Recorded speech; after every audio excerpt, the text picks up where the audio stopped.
Hey guys, Mario here, otherwise known as Y2M on the interwebs. I just want to quickly apologize to you guys for the sabbatical that I was kind of forced to take.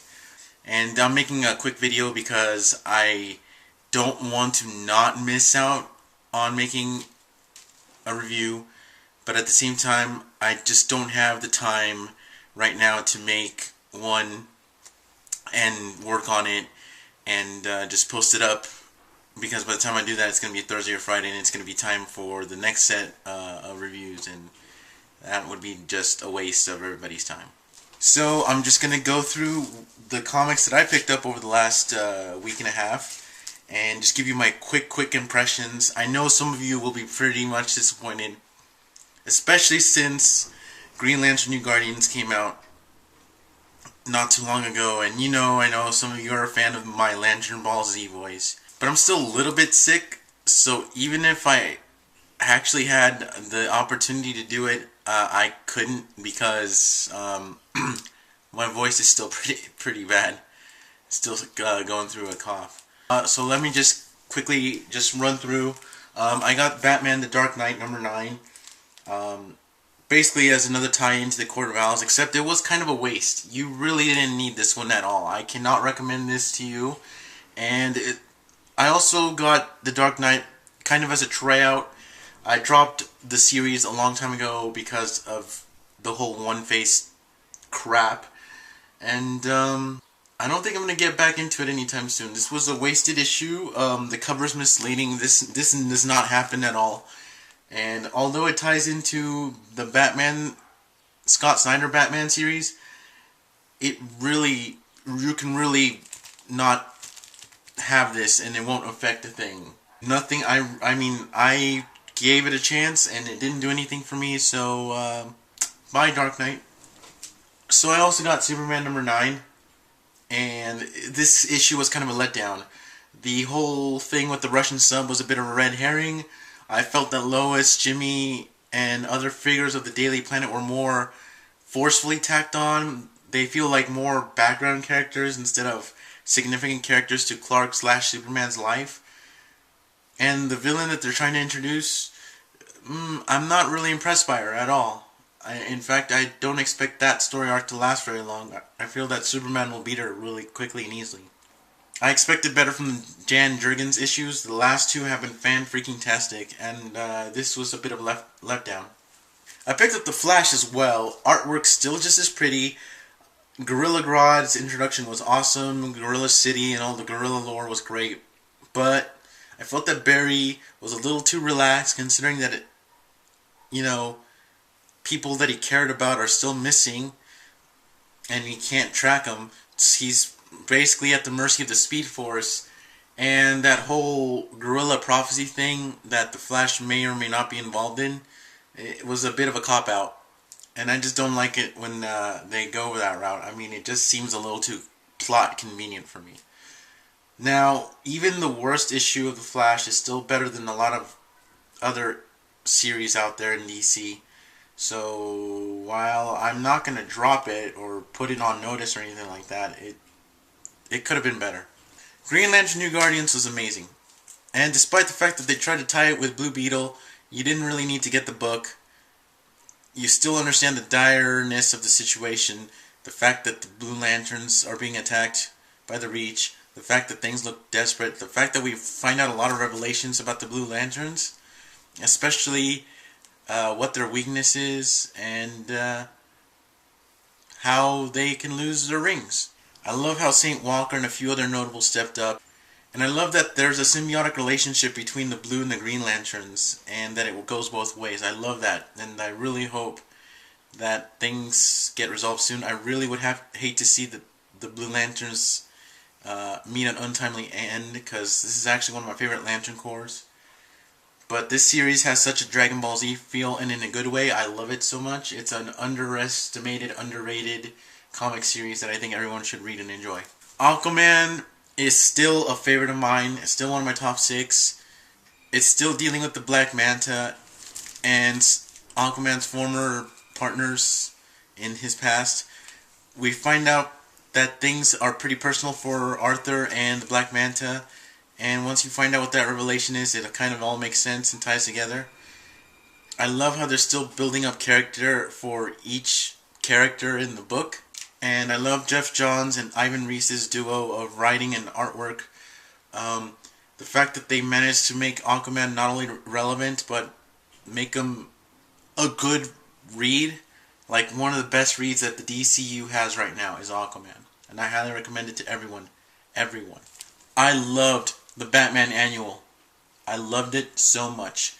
The fact that they redefined a classic villain like Mr. Freeze into what makes him tick, in rewriting the tragic story between him and his wife Nora.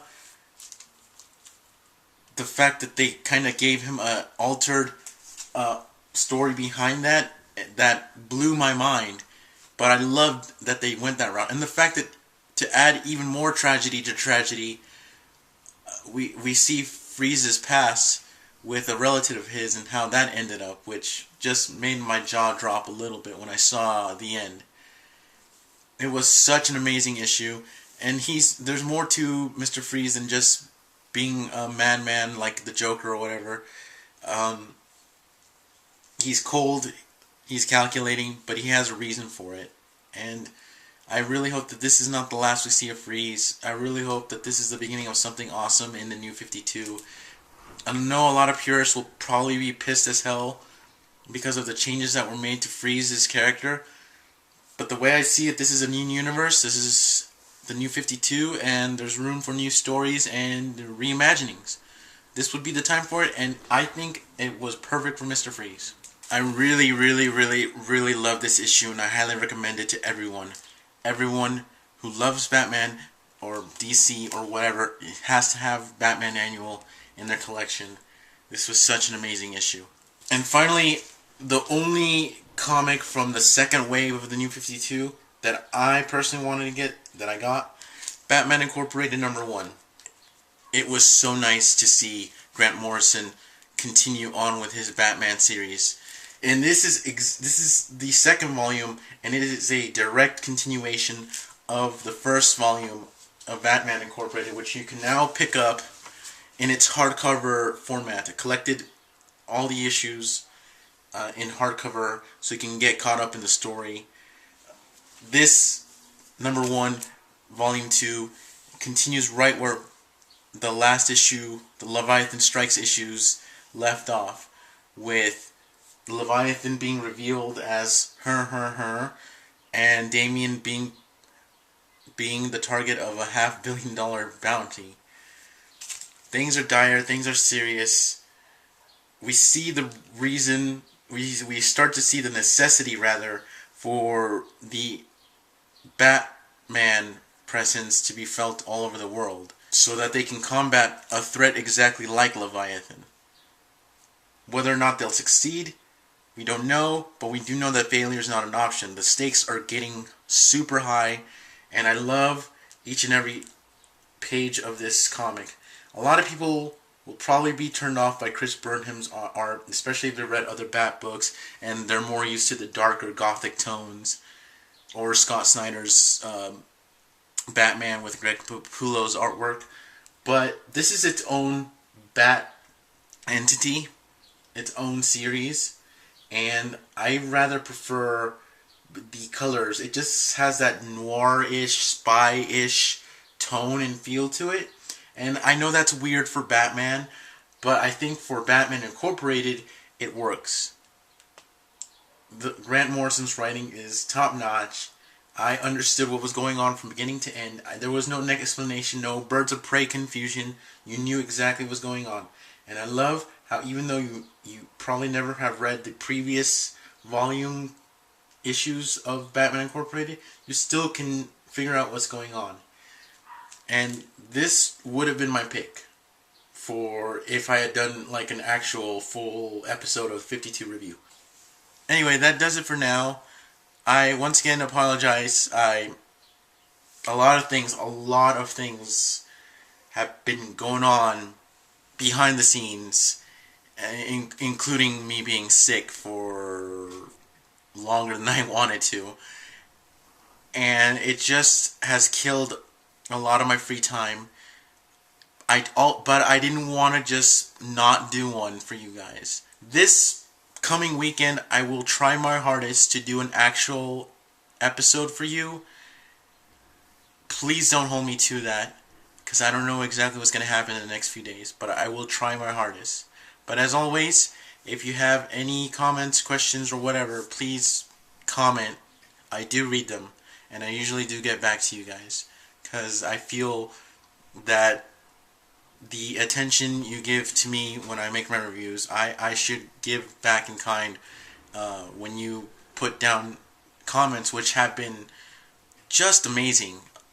The dialogue has been respectful, the corrections have been gracious, and I'm humbled. So again, thank you guys for that and for bearing with me. And hopefully, I should be back on track real soon. So, live nerdcore, everybody. Y2M out.